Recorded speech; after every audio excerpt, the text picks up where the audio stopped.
For 5,000 years, Stonehenge has just stood there, silent. And for most of that time, we have told ourselves a comfortable story about it. Primitive farmers, antler picks, a stone calendar, a temple to the rising sun. Every generation walks up to it, squints, guesses, and quietly fails to explain it. So in 2026, a research team tried something no one had done before.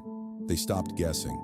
They took the entire record of Stonehenge, every excavation, every scan, every survey, every measurement gathered across 300 years, and they fed all of it into an artificial intelligence. Petabytes of fragments no single human mind could ever hold at once. Then they gave it one instruction: find the patterns we cannot. And here's the part that should make the hair on your arm stand up.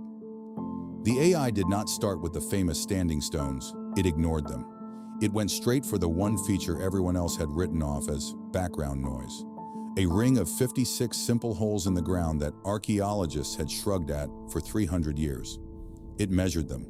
And what came back was not the work of primitive people doing their best in the dirt. It was precise, deliberate, encoded.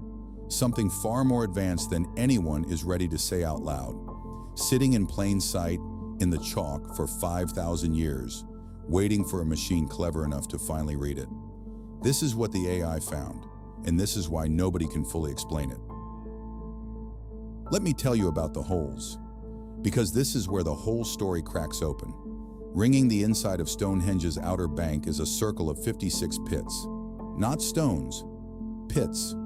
Holes dug into the chalk. They are called the Aubrey holes, named after John Aubrey, a 17th century antiquarian who noticed them, wrote them down, and like almost everyone after him, moved on. For 300 years, that was their entire story. A few held cremated human bone, some were empty. The gaps between them were slightly uneven, and archaeology had a tidy explanation for that. Neolithic imprecision. People doing their best with antler picks in hard ground. Nothing to see. Background noise.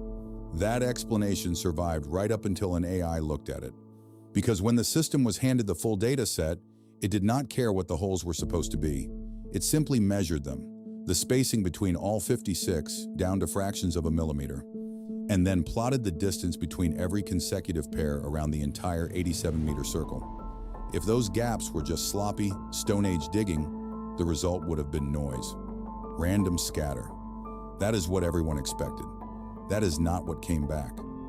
The spacing traced a clean, repeating wave, a smooth curve rising and falling and rising again, with the regularity of something drawn on purpose.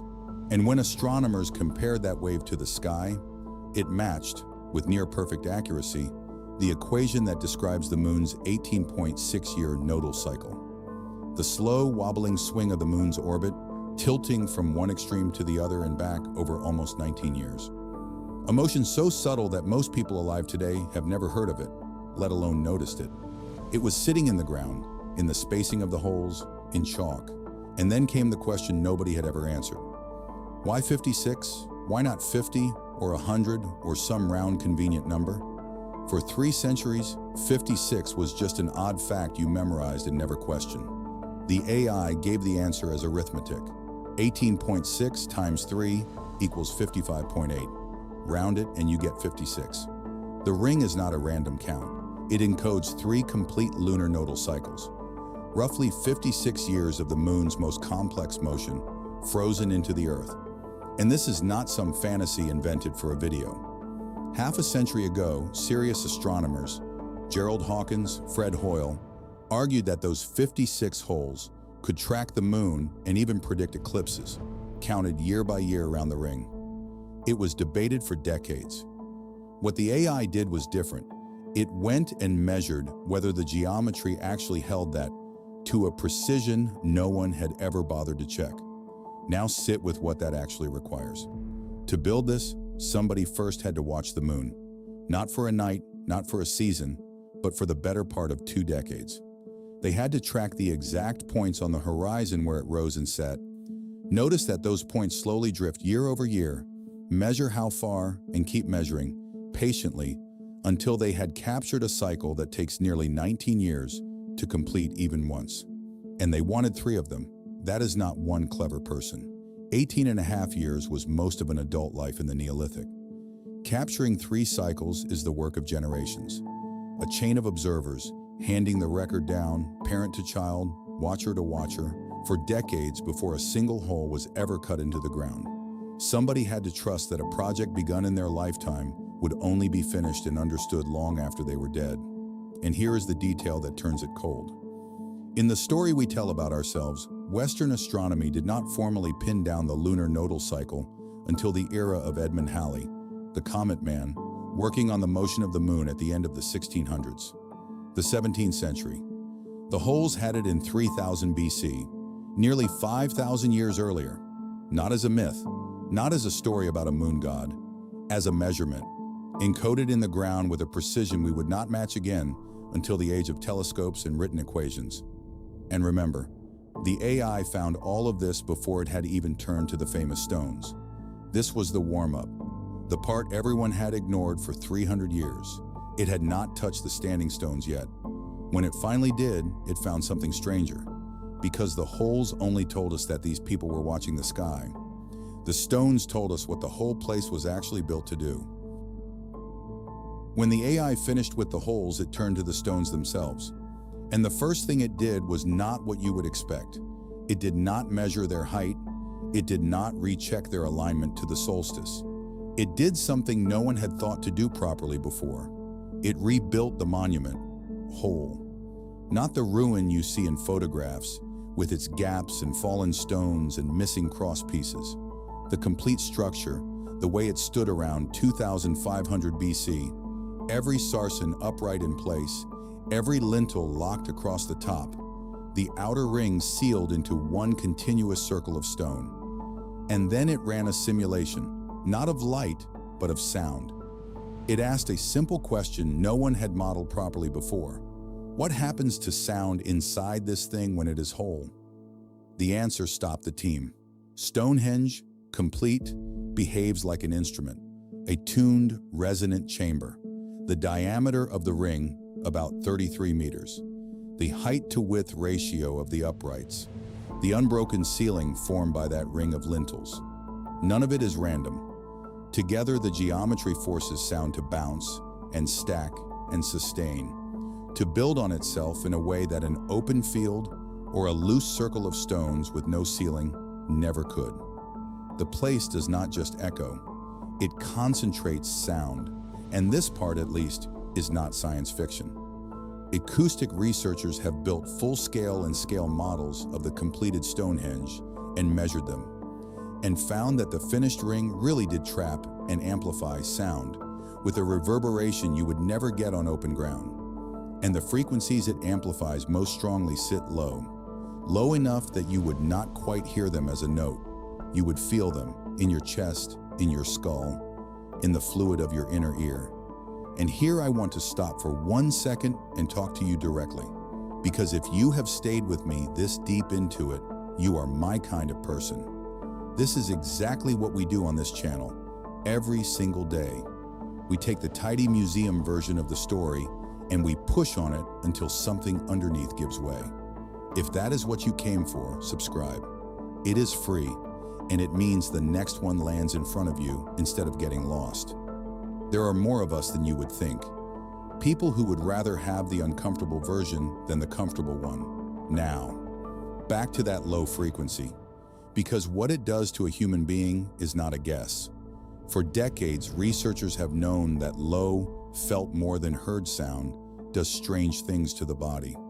There is a famous case from an engineer named Vic Tandy who tracked a so-called haunted room, the cold dread, the gray shape at the edge of vision, down to a single low frequency humming in the air. When he found the source and killed it, the ghost went with it. Low sound in the right band can lift your heart rate, blur your vision, flood you with sudden unearned emotion, and, in some people, tip over into the certainty that something is in the room with you. Not from imagination, from physical pressure on the eye and the ear.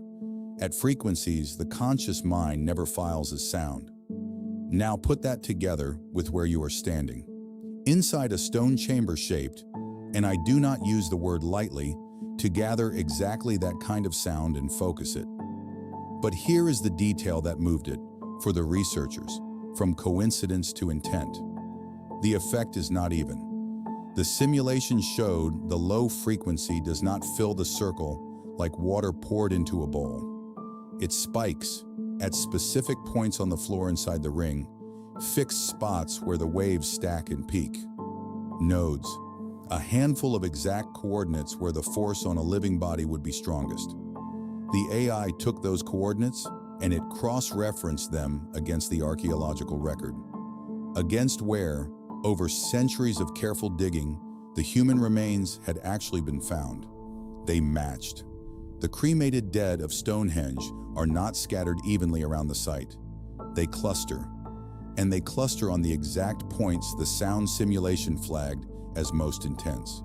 The places where the monument did the most to a living human body, those are the places they laid their dead. Somebody knew where the force peaked, and somebody chose to put the dead right there. That is not a calendar. That is not simply a temple to the sun. That is a machine built to do something to the people who stood inside it. And the AI still was not finished, because the next thing it examined was not the monument at all.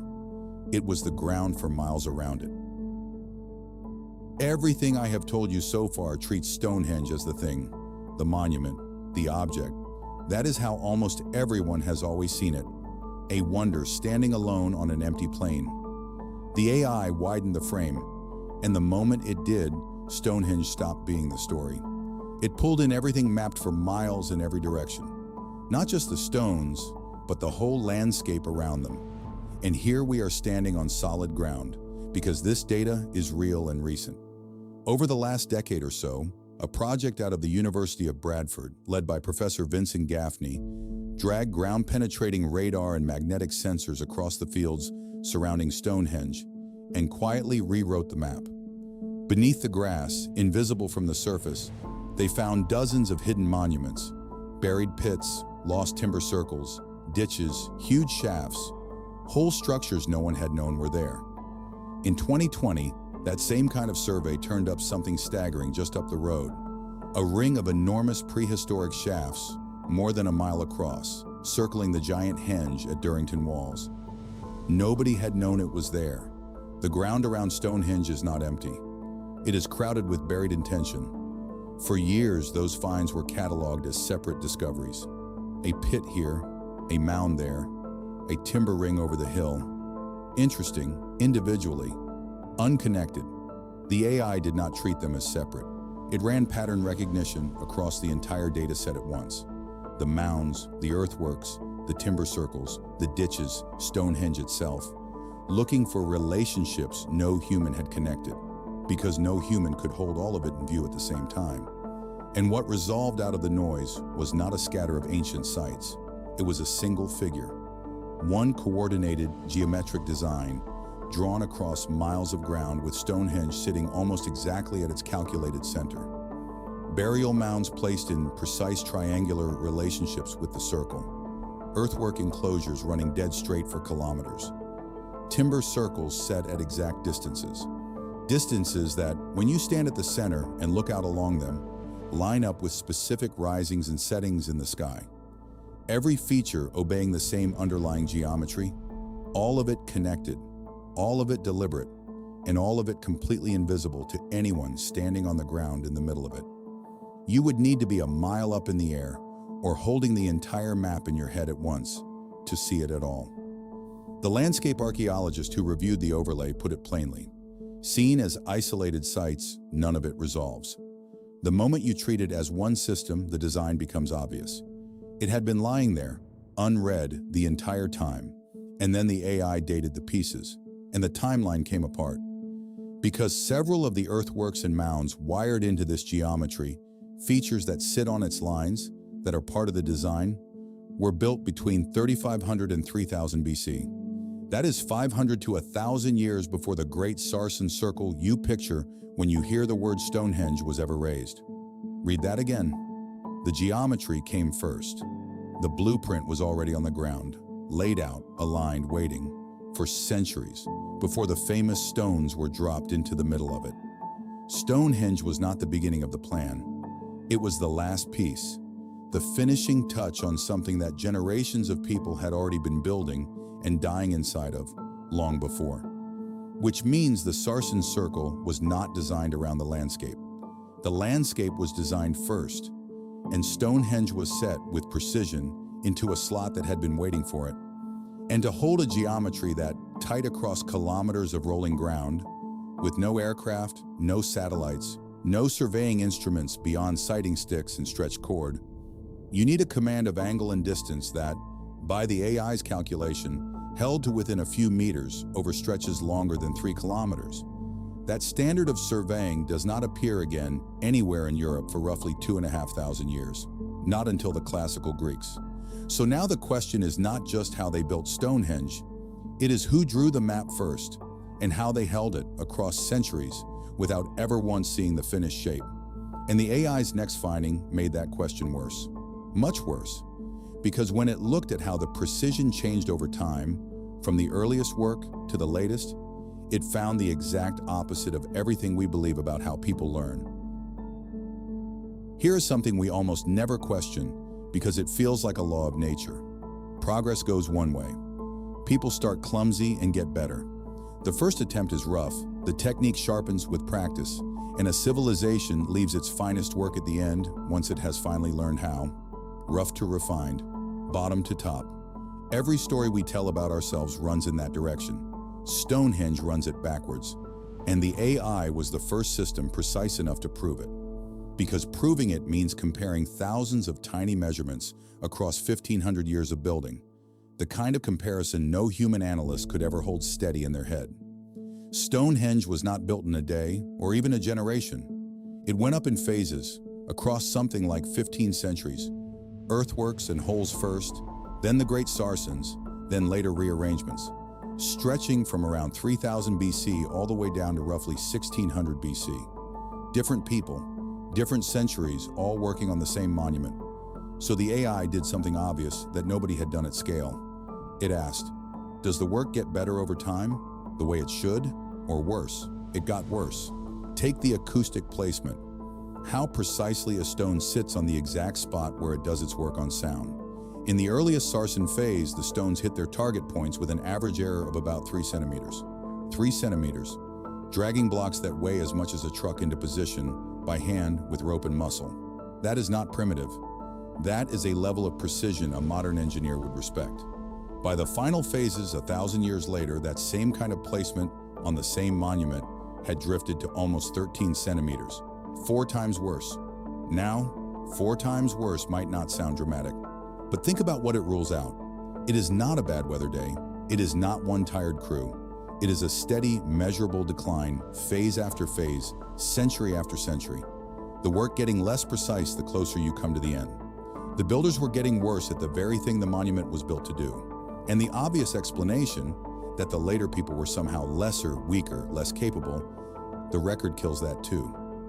A bioarchaeologist at the University of Manchester examined the human remains across the whole span of construction and found no meaningful difference between the early builders and the late ones.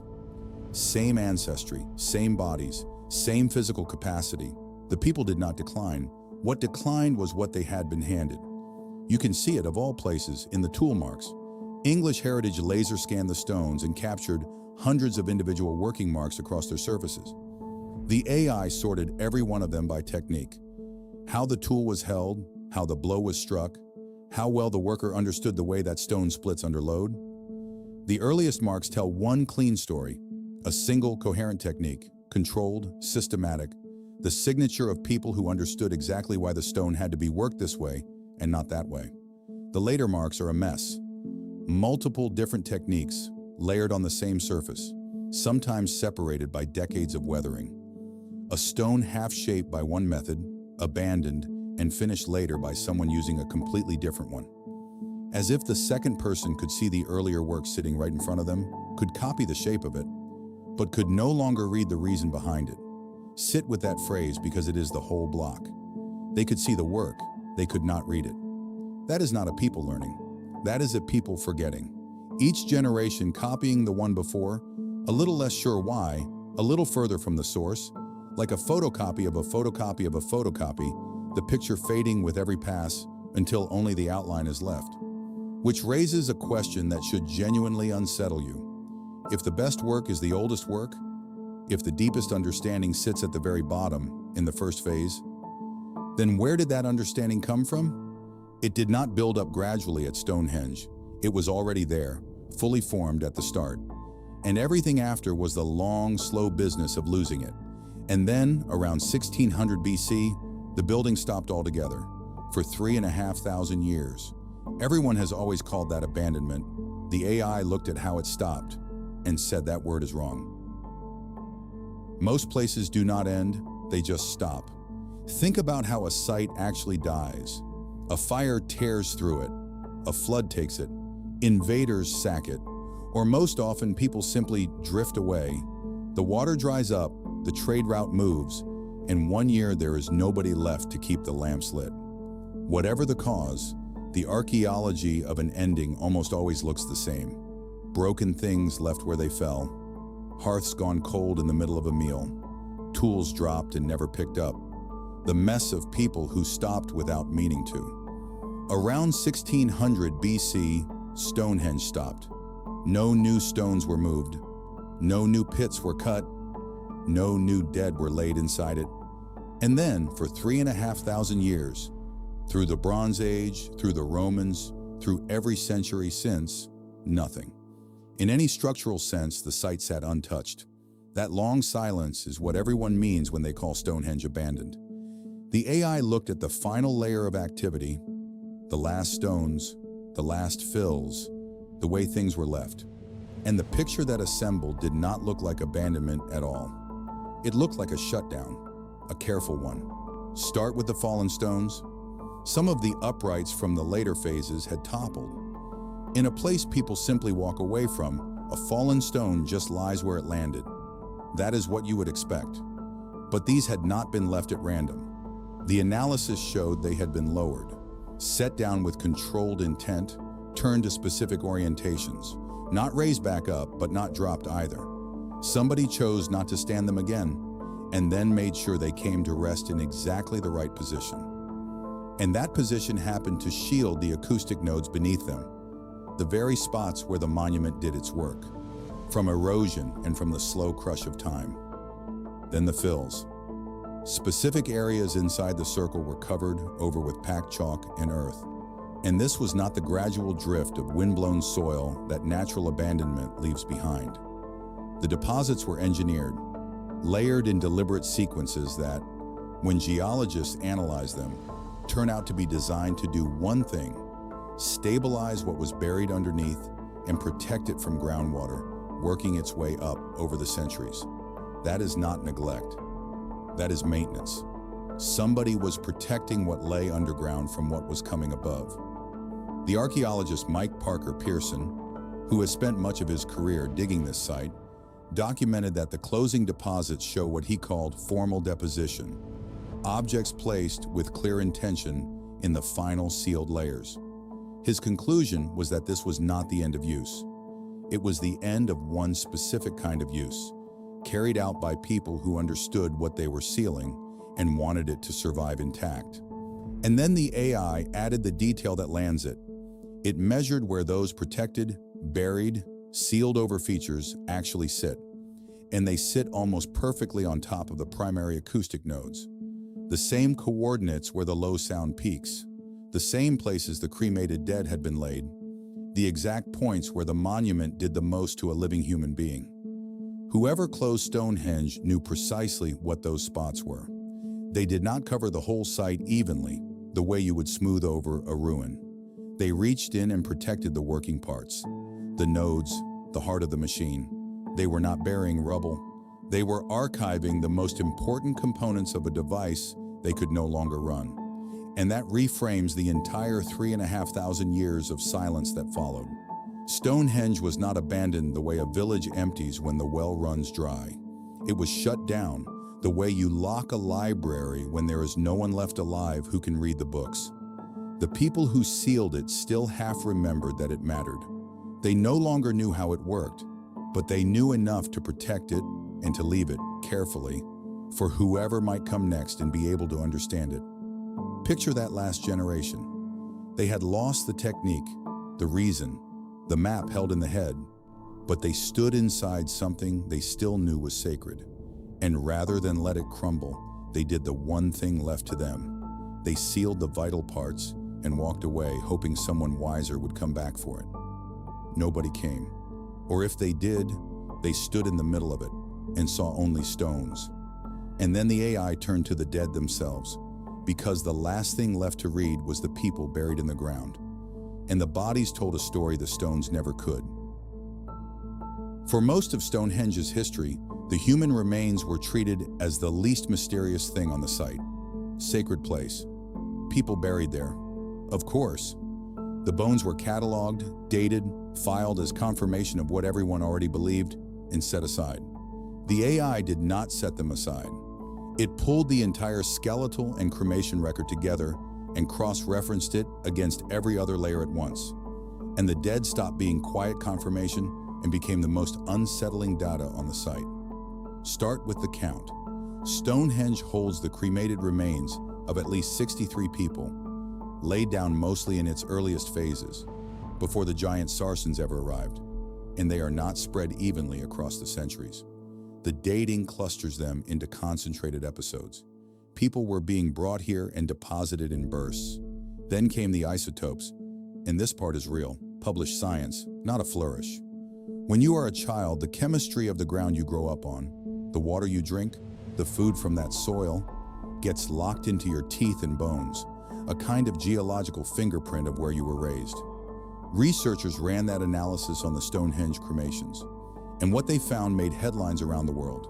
A significant share of the dead did not grow up anywhere near Salisbury Plain. Their chemistry matched the geology of West Wales.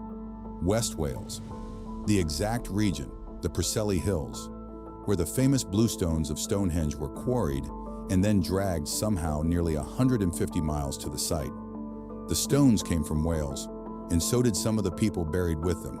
The same near-impossible journey made by rock and by human being, ending in the same ring of chalk. That study, published in 2018, was a breakthrough in itself. Until then, nobody thought you could even pull a childhood origin out of burned, cremated bone. The first thing the method revealed was that Stonehenge's dead were not all local. Some had come a very long way. That much is solid. Now here is where the analysis pushed further, and where I want you to keep one hand on the railing, because this is the part that is harder to verify. It took those Welsh origin burials and laid them over the acoustic map, the nodes, the points where the sound peaks, and it reported that most of them sat almost exactly on those nodes, not scattered, placed. The people from the same land as the stones laid to rest on the precise spots where the monument did the most to a living body. And when it sorted them by age, the pattern narrowed again. Mostly the old, past 45, and the very young, adolescents, with almost nobody in between. Not the natural spread of a community burying its dead over generations, a selection. And that is the point where I have to be straight with you, the way I always am on this channel. Some of what I have walked you through is rock solid, and you can go check it yourself tonight. The 56 Aubrey holes are real. The bluestones really did come from Wales. People buried at Stonehenge really did grow up in that same Welsh region. That is a published peer-reviewed study, not a guess. The hidden landscape of buried monuments around the site is real. It really was built in phases, enclosed in a way that still puzzles the archaeologists who dig it. But the tidy wrapper around all of it? A single AI, in 2026, running 1 grand analysis, a named astronomer confirming it twice, every figure lining up to the centimeter. That part reads like the story a video tells to make a dozen loose threads feel like one clean rope. So treat the exact numbers as the dramatized version. The neatness is the storytelling. The mystery underneath it is real. And here is why that distinction matters less than you would think. Because when you strip every bit of the drama away, the hard, boring, verifiable facts are still staggering. A Stone Age people watched the moon carefully enough to leave its rhythm in the ground. They hauled mountains 150 miles. They carried their Welsh dead to a circle of Welsh stone. They built something that does strange things with sound, and they left their deepest skill at the very beginning, and then slowly, measurably forgot it. You do not need a machine from the future to be unsettled by that. You just need to look at the real Stonehenge with the comfortable story stripped off. It is strange enough on its own. It always was. We just needed a reason to finally look at it straight. So step back from the machine for a moment and look at the whole shape of what we are left with. An AI looked at Stonehenge, and the strangest thing it did was not invent a single new fact. Everything it worked with was already there. The holes had been in the ground for 5,000 years. The bluestones had come from Wales the whole time. The precision, the phases, the careful closing, all of it sat in data that human beings had already collected, cataloged, and filed away. The machine did not discover Stonehenge. It simply refused to look away from what we had already found and quietly decided not to think too hard about. That is the part that should stay with you, not the sound, not the moon. The fact that the evidence was in our hands the entire time, and the reason we missed it was not that it was hidden. It is that we had already decided what these people were. Primitive, simple, farmers with antler picks doing their best. And once you have decided that about someone, you stop seeing what is right in front of you. You file 56 impossible holes under imprecision and you move on. The past has a way of being exactly as sophisticated as we allow it to be. And underneath all of it runs one uncomfortable thread, the same one in every part of this story. The knowledge was already dying while they built. The best work was the first work. The deepest understanding sat at the very bottom, and everything after was a fading copy. Whatever these people knew about the moon, about sound, about laying a design across miles of ground, they did not build it up slowly and hand it forward to us. They had it near the start, and then they lost it, piece by piece, generation by generation, until the last of them could only lower the stones with care, seal the machine into the earth, and hope.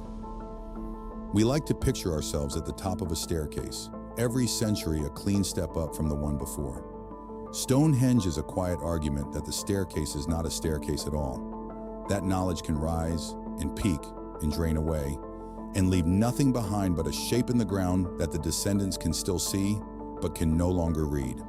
And that is the thought I cannot quite put down. Because if it happened to them, if a people that precise, that patient, that capable could lose the thread so completely that their own descendants mistook a masterwork for a pile of rocks, then it raises a question about us that has no comfortable answer. What are we walking past right now, certain we already understand it? What have we filed under background noise in our own record, in our own ground, simply because we already decided it could not matter? The people who closed Stonehenge left it carefully, hoping someone would come who could read it. It took us 3,500 years and a machine we built ourselves to even begin.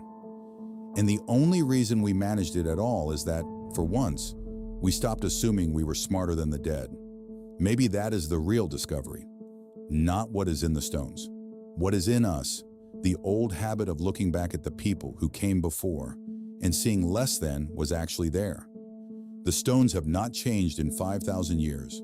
They are standing out on that plain tonight in the dark exactly as they were. The only thing that changed is that, finally, somebody looked at them without deciding the answer first. I wonder what else is out there, waiting for the same. There is a strange symmetry in that if you sit with it. A people at the very dawn of our story built something they could feel slipping out of their own hands, and they sealed it. A message with no language attached, addressed to whoever might one day be able to read it. And the thing that finally read it was not a prophet, or a priest, or a lone genius. It was a mind we built ourselves, at the far other end of the same human story, reaching back across 5,000 years of forgetting. If you made it this far, you already know this isn't the kind of channel that's going anywhere. We put out something like this every single day, the version of the story that survives contact with the actual evidence. Subscribing keeps you in that loop. And if this one stayed with you, send it to 5 people who'd sit through something this long with you. Not everyone will. Some people do. Leave a comment, a real one. Tell me what part of this actually surprised you, and tell me what civilization, what forgotten site, what quiet piece of hidden history you want us to look at next. We'll be here tomorrow, still digging,